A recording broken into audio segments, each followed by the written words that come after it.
Hello, guys, and welcome to Right from the Kickoff with your main man Joe Wright, and joining me as always is the other main man William Bayliss. How you doing, Will? I'm very well, Joe. All the group stages are over now. We get to the nitty-gritty knockout stages, don't we? Yeah, we are, and it's very exciting. Hence why we're doing this podcast because, of course, we can talk about the knockout stages now, the round of 16. It's all very, very exciting. Just before we get started, though, don't forget to like and subscribe on the YouTube channel. Join us on Instagram and Facebook. And like I mentioned last time, Twitter is looking to be imminent. So make sure you do all of that. Right, let's get kicked off then. So we've obviously got the round of 16. But first of all, we just want to talk about the group of death, Group F. I'm a poet and I didn't know it. What are your thoughts on that? What a night! And it was very, from an England fans point of view, it was very topsy turvy, wasn't it? Because of course we're playing second place in that group, and at one stage all the teams were in second place with the score. I mean, the matches were great, weren't they? I mean, but it was a bit of a nerve-wracking one to watch from an England fan's perspective. Yeah, it really was, to be fair. And if you're an England fan, you won't be that disheartened to see we're playing Germany, who haven't looked that strong over the course of the tournament so far, have they? Other than the win against Portugal, they haven't looked that strong, have they? So if you're in England, you'll be like, yeah, you'd rather play them rather than France and Portugal, wouldn't you? To be fair, wouldn't you? With the amount of strength that they have. You would, and I think to be honest, we've not obviously been that impressed with England's performances. Obviously, Czech Republic the other night wasn't great either, but clean sheets all the way through so far. Obviously, now facing the old enemy in Germany. I mean, we'll have to wait and see what happens with that one, but it's going to be an exciting game next Tuesday. I've got to be honest, Will. I was saying to you last night, wasn't I? I'm feeling more confident than I have in the past against Germany. And you know what? You've got to go out and play these teams. And I think on paper, England have slightly more exciting attacking players. Obviously, it's how we utilise them. But I think we can go for this one. And if we lose, it's Germany. So you kind of go, well, it's Germany. So it's not a bad game for England, I don't think. No, it's not at all. And I know we've mentioned it previously, but if England get past Germany, it might be a bit more of a straightforward route than being on the other side of a bracket with the likes of Belgium, Portugal, Italy, France, Spain. All of these top teams are on the other side, so we've managed to avoid them. So if we can manage to get past Germany, we might have a decent chance. That's a big if. A Germany. Big if. It's 50-50. I know we would. Yeah. Let's not be disrespectful towards Germany. They've still got some top quality players, and obviously Joachim Löw's still in charge. World Cup winning manager his last tournament, so they're going to want to give their all. But they haven't really displayed a great performances over the kind of group stages. Because even the game that you said that they kind of came to life, they still conceded 2 goals against Portugal. So you can obviously see there's a bit of defensive frailty there. So it just means that we'll have to go for it and see what happens. But anyway, should we get on to the round of 16 and the matches?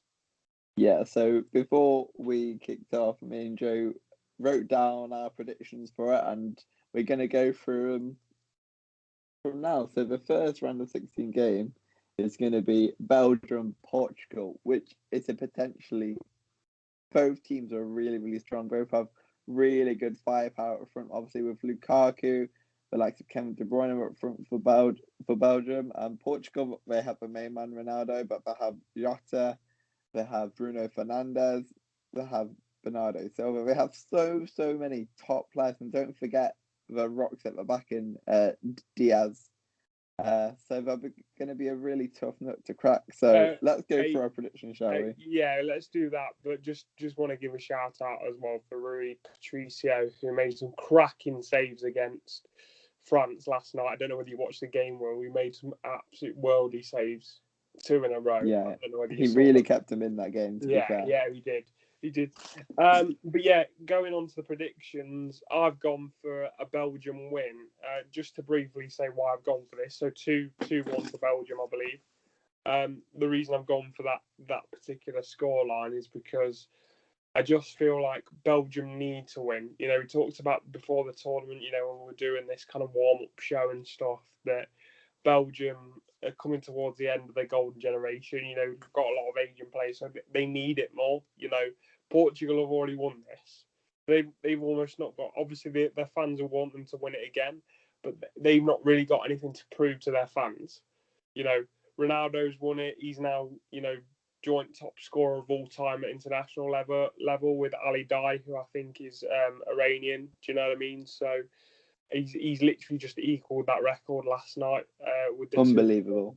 2-2 draw with France, 108 goals each, and he'll surpass Ali Dai now. So yeah, I don't really think that they've got much to prove. Whereas I think Belgium need the win, and they need to progress in this tournament and potentially win it. So I've gone for a 2-1 win to Belgium. Yeah, and I've actually gone the opposite. I think it's going to be a high scoring game. I've gone 3-2 Portugal. I think Portugal might just edge it with Ronaldo, but it could, honestly, this could be either. It's a coin toss for us, isn't it, really? Well, We've yeah, both gone two different ways. We wouldn't be surprised if Portugal won as well. So that's why I've gone. What I found funny, well, if you don't mind me saying, last night, I'm sure you agree. You know, I kind of was sitting there and we're going, oh, you know, these teams are going to want to avoid England. You know, they're going to want to avoid England, and then you sat there and going, hang on a minute, third place in the group plays Belgium. So Yeah. if you're Portugal, are you going to want to play England or are you going to want to play Belgium? I think I know which one I'd rather play, if I'm going to be honest.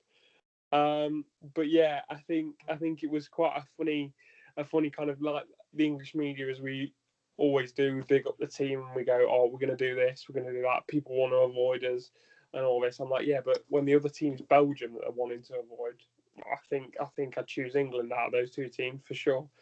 Yeah, 100%. But yeah, so moving on. So moving on. So this one might be a bit more straightforward. Italy, Austria. Now, Austria have had quite a good tournament so far, with them getting to the round of 16. But what do you think, Joe? I think it's a foregone conclusion, really. I mean, Austria have done bits, you know, they've done quite well in certain aspects of the tournament. But when we look at the out and out, you know, the kind of flourishing team, if you're going to pick one team out of the entire tournament, it has to be Italy, doesn't it? Yeah, 100%. So, and the way they play, and you know, yes, they only got a 1-0 win against Wales, but they actually rested pretty much all their first 11, didn't they? For the Wales game. So that, you know, shows the strength and depth that they've got. So it's just that kind of thing of, you can't really see past it. I've gone for a 2-0 win for Italy. You can't really see past the win. You know, Austria might turn up. You know, they've got some decent players, some nifty players, but they might turn one up for the Bucks. But I can't see anything past an Italy win on this occasion. Yeah, same way. I've gone 3-0 for exactly the same reasons. I think they'll just be too strong, and they're my dark horses for this competition, if I'm being honest. So moving on for France, Switzerland. I think France are going to be too much for Switzerland. I've gone 4-0. What have you gone for, Joe? I think I've gone for 3-1. Correct me if I'm wrong, but I think I went for 3-1. You have, I think Switzerland are gonna get a goal, but I think France, like you just said, they're gonna be too strong. I think they'll have firepower. I can actually see Switzerland taking the lead in this one, to be honest. You know, just to wake France up a bit, and then France's raw power is going to come through, I think. But yeah, France to win this one fairly comfortably. Even if you say 4-0, 3-1, it's still a fairly comfortable scoreline for knockout football, isn't it? Yeah. So 100%. yeah. So yeah, we're both agreed on that one. And next one, I know we both had some disagreements on this. So the next game is Croatia v Spain. I think Spain haven't had the best competition so far, but as you saw last night, I hope they're growing into the competition. So I think they're going to be too much for Croatia. a Croatia team which aren't as good as what they were 3 years ago in the World Cup, but there's had a bit of quality about them. But I just think Spain are going to be too much. So I'm going to go 3-0 Spain. What have you gone for, Joe? I've gone for 2-1 Croatia, and here's why. You say they've got a little bit of quality. Did you watch the game against Scotland? And yes, it was against Scotland, but did you see the goals they scored? Did you see? They were Did you see quality. Modric? You know, you're talking about he's still a magician at his age, and you know you talk about a little bit of quality. This is a guy who won the Ballon d'Or a couple of years ago, and you can see why. Outside of the foot finish, outside the box, what a player! And I just feel like with the win against Scotland, pretty much like you were saying against Spain, it's just given them that little bit of confidence going into the next round. And I've not been blown away by Spain. Yes, they won 5-0, but let's be honest, it was a very very poor performance from Slovakia, and you know I just feel like they just didn't really offer much. You know, in the group stages, they won 5-0, but like I say, it was piss poor defending. So I mean, anybody I think on the day would have hammered Slovakia at this point. But you know, 5-0 is 5-0, and they'll definitely come in confidence. But yeah, 2-1 to Croatia. I've gone for. Fair enough. And then we move to the other side of the bracket. So the first game is Sweden, Ukraine. Now we're both agreed on this. I think Sweden are just going to be too much for Ukraine. Other side, we haven't done that badly so far. From being honest, I've got some very good young players coming through, like Zinchenko and the like. But I think Sweden are going to be too much. Apparently, especially Forsberg, who's been a real force in the competition so far. He scored a handful of goals already, hasn't he? He scored 3 goals, so he could turn on for them again. So I've gone He's arguably their best 2-1 player Sweden. as well. Yeah, for sure. I've gone. Do you go 2-0 Sweden? I've gone 2-1. I think I went 2-0, didn't I? 2-0 Sweden. Yeah, so we're both agreed on that one. Yeah, both agreed. Can't really see anything past that. I mean, Ukraine might surprise us. I think these two teams are closer than we think, but I can't see anything past these Sweden win. Yeah, so we're both agreed on that. Now the big one for us, Joe, England versus Germany. Now, Joe, what have you gone for and why? Go on. I've gone 1-0. England. I think we'd be a bit remiss to think that it's going to be an easy game. And if you ask us both, is it heart or head that's ruling this decision? Probably a bit of both. I think it's a 50-50 game. Anything can happen. But as an England fan, you've got to back your team, haven't you? So yeah, I've gone 1-0 England. 1-0. As you will see, this is a very familiar theme for Joe going forward. Yeah, yeah. But when it comes to England, yes. Yeah. I've gone 2-1 England. I think it's going to be a tight affair, like Joe says, but I'm hoping that this is more head over heart. So, as we say, it could go either way, but I've gone 2-1 England. So, moving on to the next one. Just very quickly going back to that as well, people need to remember that we are playing at Wembley Stadium with a capacity of 45,000 now, because it's been kind of registered that we're allowed to do that. So 45,000 England fans roaring at Wembley. You know, you'd like to think that would help get us over the line. Yeah, well, let's hope so, Joe. Yeah, everyone will be partying in the streets, COVID safe, of course. So the next game is the Netherlands versus the Czech Republic. Now, what have you gone for, Joe? I can't quite remember the scoreline, but now I've gone for Holland. Did I? I think I might have said 2-0 Holland, maybe. You said close. It was 3-1. You said 3-1. I know it was a 2-goal difference. I can't remember, but yeah, 3-1 Holland. I think they've actually shown. I know they were in quite a weak group, but they've shown some good kind of football going forward. They've got a very good left back in Dumfries. You know that they've obviously Depay as well. They've got some very good players, and it's been nice to kind of see the other teams. Just going quickly onto that, well, how have you felt the competition's gone so far in terms of just seeing different teams? You know, seeing Holland do what they've done and seeing players we don't usually see in the Premier League. It's been nice, hasn't it? Yeah, and it's really nice that you've seen players, especially in the Italian team as well. sorry to change it slightly, but with players such as Locatelli, and it just shows the real depth and strength other leagues have. What people who only watch the Premier League don't get to see, like you say. So it's a really nice, refreshing change, isn't it, Joe? Yeah, of course it is. Of course it is. But yeah, I've gone for Holland 3-1, and I've really liked them this tournament. Plus, I've got them in a sweepstake. So come on, you Dutch. Well, I am 1/16 Dutch, so I'm gonna go 2-1 as well. So I think we're gonna go through. So that's that. And now moving on for all you Welsh fans out there, and all you Danish fans as well. I know we had Jasper on last week and Christian, friend of the show as well, on the FOD pod if you're from Denmark. Check it out. So Wales, Denmark. Then what have you gone for, Joe? I've gone for a 2-2 Denmark to win on penalties. I think it's been quite interesting that I was listening to, I think it was Kiefer Moore this morning on Sky Sports saying that, that the Eriksen incident isn't going to have an impact on the game. They're going to be able to play the game of football how they want to play it, sort of thing.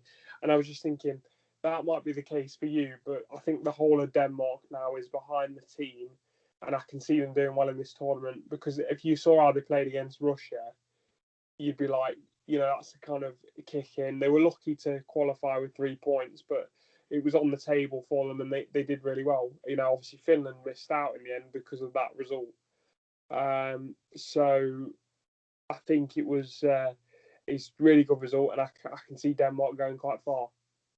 And let's not forget as well that the game is being played in Germany, and the German government aren't allowing any Welsh fans from Wales, obviously, to travel to Germany. So if they're in Germany already, obviously they can do.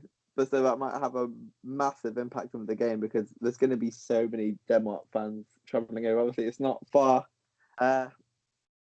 from Germany, Denmark, so there's going to be a lot of Danish fans travelling over there. So that's going to make a real difference, isn't it, Joe? Yeah, it is, and I think Denmark. You've seen how the stadium gets. I mean, we just on Denmark. Let's be honest. If the Eriksen incident hadn't have happened when it did, they'd have gone on to beat Finland. I have no doubt about that. I think it really did have an impact. So even though they've only won one game, realistically, they're where they should be in terms of where we thought they were going to be pre-tournament, if that makes sense. Yeah. So yeah, happy for them, and hopefully they do beat the Welsh. No offense to any of my Wales friends, I hope you do all right, and we'll see what happens. But I'm rooting for Denmark on this one for sure. And ironically, this is actually helped out Denmark more, because if they had finished top in the group, they would have been playing Portugal right now. So it's kind of worked out well for them, hasn't it, really? Yeah, it has. And actually, Belgium have got the more difficult side of the draw, similar to when Belgium were in England's group in the World Cup, really. They finished first and got the harder side of the draw. Yeah, they did. So let's move on to the quarterfinals now. So your quarterfinal is going to be Belgium, Italy. So what have you gone for, Joe? I think. Correct me if I'm wrong. I've gone for a Belgium win.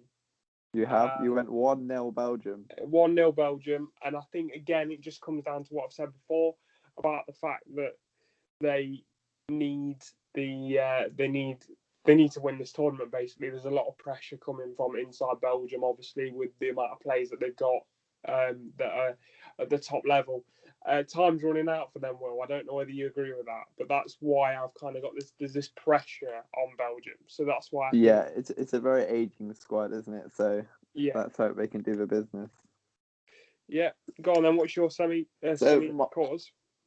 Quarter. So I predicted Portugal will beat Belgium, so therefore my quarterfinal is Portugal, Italy. Now, I think Italy are going to be the dark horse. I think they're going to do really, really well in this competition. So I've gone 2-1 Italy. I think they're just going to have too much for Portugal. I mean, I don't want to call Will out here, but if anyone's listening to this, he says that I think Italy are going to be the dark horses. He's really putting his kind of football spin on it, but I don't know whether any of the listeners agree with me. If you want to comment on this, but it's very easy to say that they're going to be the dark horses after they've absolutely smashed and annihilated the group stage. You keep saying that you're dark horses, but you can say that after the final. Before. In our one, you can listen to that. I said that Italy were going to be a really strong contender as well. To be fair to you, I think you did, but I'm laughing at it because it's just the way you're like, yeah, the my dark horses. It's as if it's kind of a new statement, and it's like, well, they have smashed the group stage. So, mind you, I said Turkey were my dark horses. So what do I know? Okay, what do I know? Okay, so moving on. So, your next quarterfinal is going to be France versus Croatia. I've gone 2-1 France on this one. I think France are going to be too strong. They're the world champions for a reason. Croatia will have done well to get past Spain by this point, I think. And yeah, I think France will be too strong for them. Yeah, and my end of the draw is France-Spain. Now, again, I think France are going to be too strong for Spain, who are going to put up a bit more of a fight. So I'm going to go 2-1 France. I said Spain then. Yeah, I just think France is going to be a bit too much, obviously, with World Cup win. They're bursting with confidence, aren't they? And Paul Pogba, he always says it on for France, and I think it's because he has that freedom. And you can tell he's enjoying it so much more than what he does for Manchester United. He has that freedom, doesn't he? Yeah, I've actually got a couple of theories on this, if you don't mind me saying. Well, one, he enjoys the environment more. I think the players he's got around him are better. When you look at the fact that he's got runners like Benzema and Mbappe in front of him, but I think he's allowed. He gets let off the leash a little bit, takes control. By the French coach.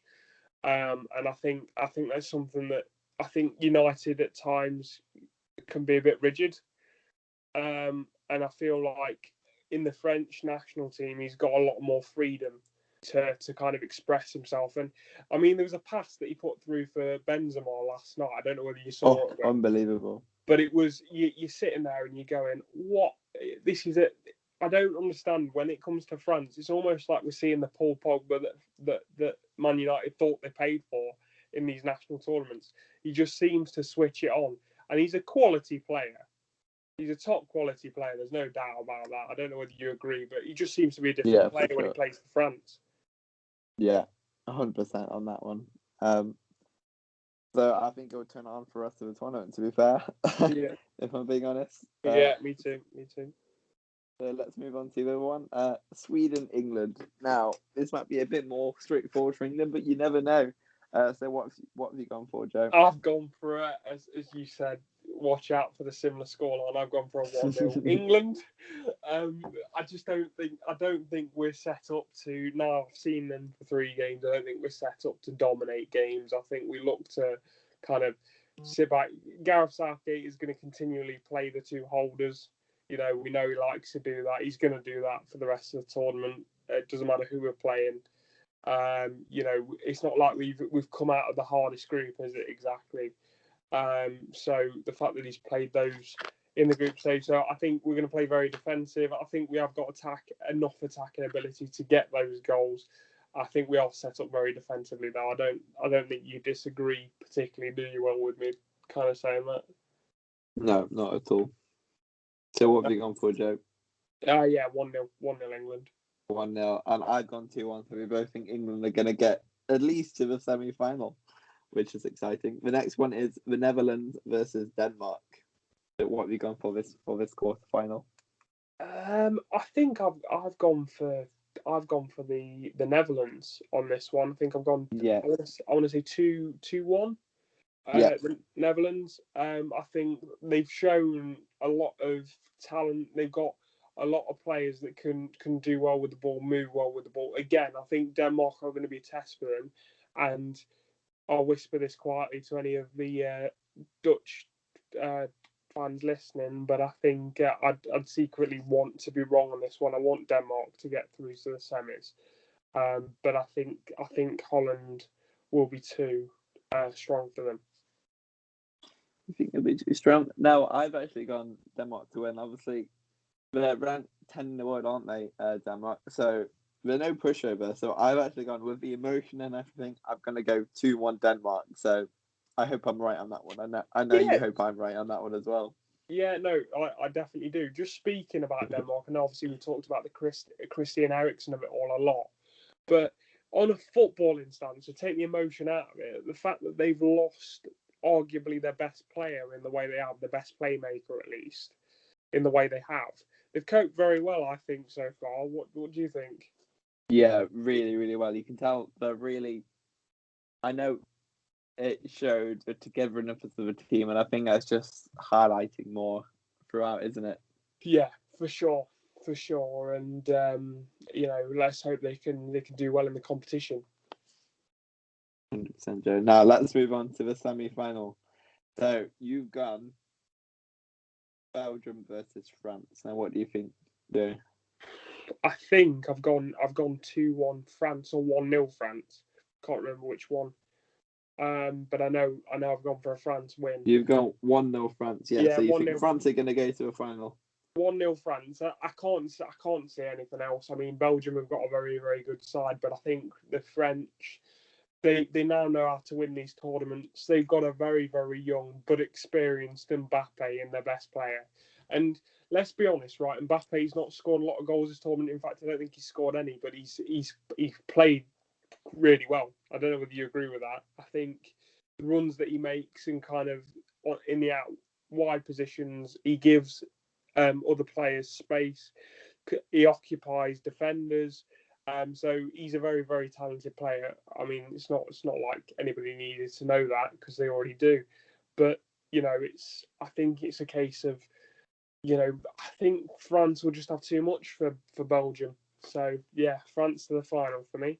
Yeah, and my semi-final is going to be Italy, France. Now, like I say, I know you're going to laugh at me again, but Italy are my dark horses.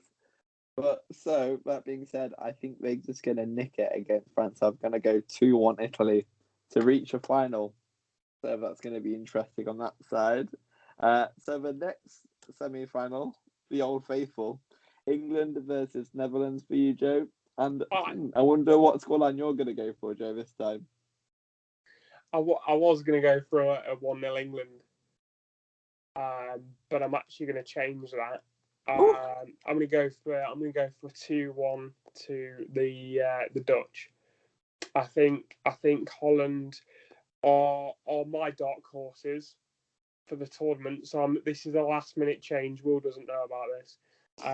They are my dark horse for the tournament. I think England the emotion will get the better of them. I think at some point in the tournament. And I think when you think about the hard matches that we've had to play in terms of the way the media kind of builds these games up, I think it will get too much for quite a lot of our youngsters. So I'm going to go for a Holland win 2-1. Well, that is a turnout. If you didn't know, me and Joe went through all of these scorelines before. I wrote a nice little thing up.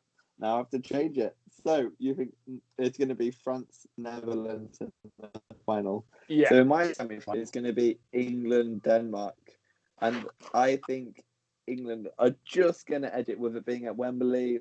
I know I said I wanted Denmark to go through, but being English, you have to back it, don't you? You have to back England. So I'm going to go 2-2, winning on penalties. Again, we were talking about this before the podcast, though, weren't we? Well, again, and we were saying how we kind of feel about knocking Denmark out. I don't know how I'd feel about that because of the emotion of it all.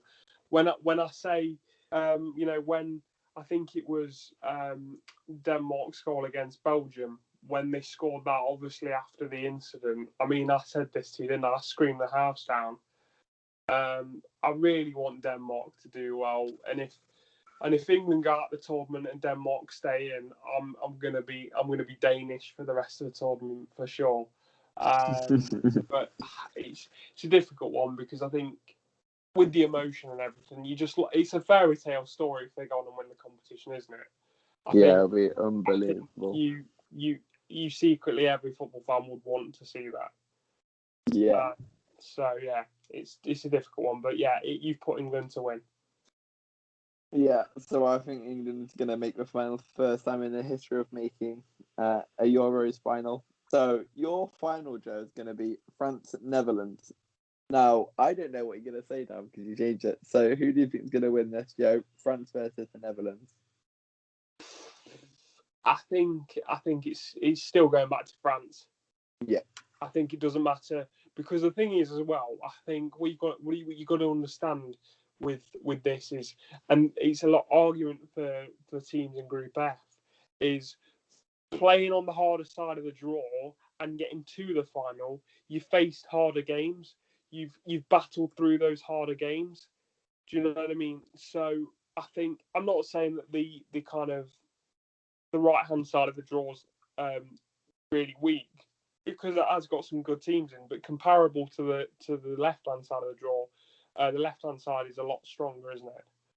Yeah, for sure. So you've gone France. What scoreline are you going to go for? I'm going to go 2-0 France. 2-0 France. 2-0. I think they'll be the 2020 European champions as well as the World Cup winners. Unfortunately, I can't see anything else.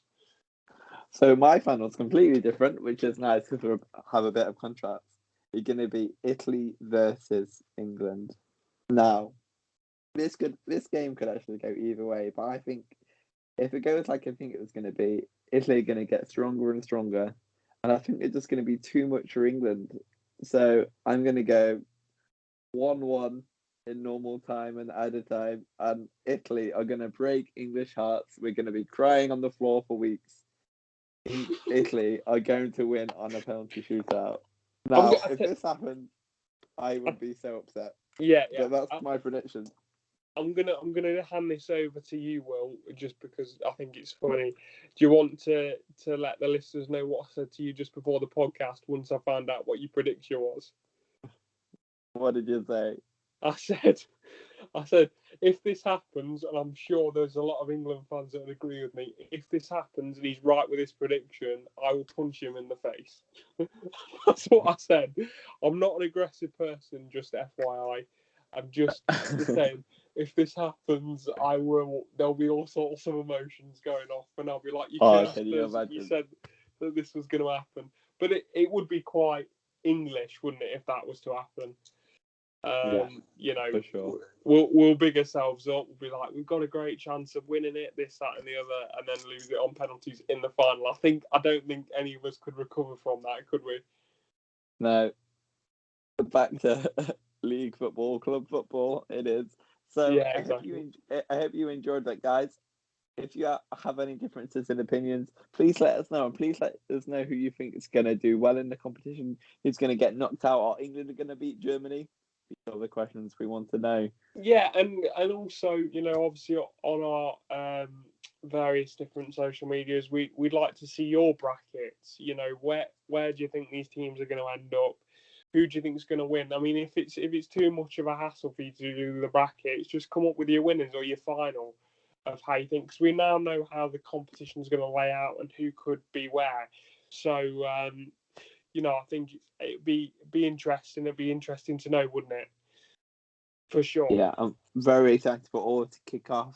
Is it on Friday? On Saturday, all kicked off, Joe? Saturday, first game being Wales and Denmark at 5:00 UK time. UK time. So let's hope that it kicks off with a bang, and we're going to enjoy it. I think just want to say one last thing. As an England fan, I'm just happy we're playing next Tuesday, so I can just enjoy the tournament a little while longer. Yeah. before my heart gets broken again. Yeah, for sure. Yeah. And next week we'll be joined by the one and only. Yeah, you guessed it right. It's Peter Crouch. He's taking his time from his Euro podcast to join us all the way over here, and right from the kickoff. Can't wait to have him on as a guest for sure. Right then, Joe. I'll see you later. Can't wait to see what happens.